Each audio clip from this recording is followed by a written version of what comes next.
I'd like to tell the story of my dad's marriage advice and how to choose the right person to marry.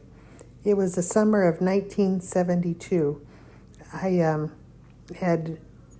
was asked to marry somebody that I really didn't want to, and I wasn't sure that would be a good match. But he had given me an engagement ring as a gift, and so I thought I was obligated to marry him. And that is how my dad told me the story.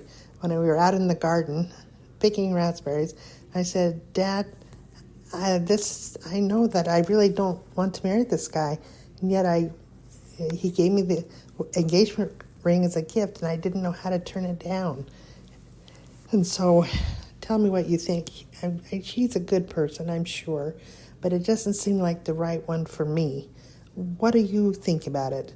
And my dad, who had never been one to give too much advice, unless you asked, sometimes he would do it. So I was asking.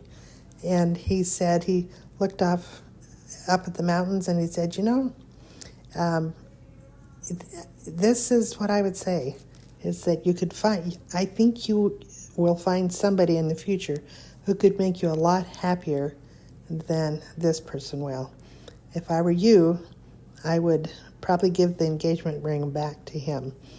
And he said, sort of like we were standing there looking up at the mountain range, the Purcell's mountain range of Schweitzer, and anyway, he said, it's sort of like coming down to the valley after a big hike up in the mountains that you just have to accomplish it. And when you come down, you find that mountaintop experiences are not exactly what they always like to say that they're the height of experience. He said, no, when you look for the person to marry, you need to find somebody that you are glad to, this is an experience, a hiking experience, as you are trying to find the right person to marry.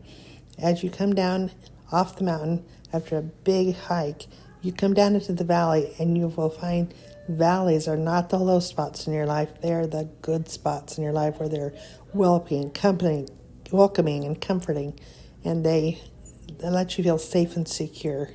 And so I would encourage you to find somebody who will help you feel safe and secure in marriage. You deserve that. It's a wise advice from a wise father. The end.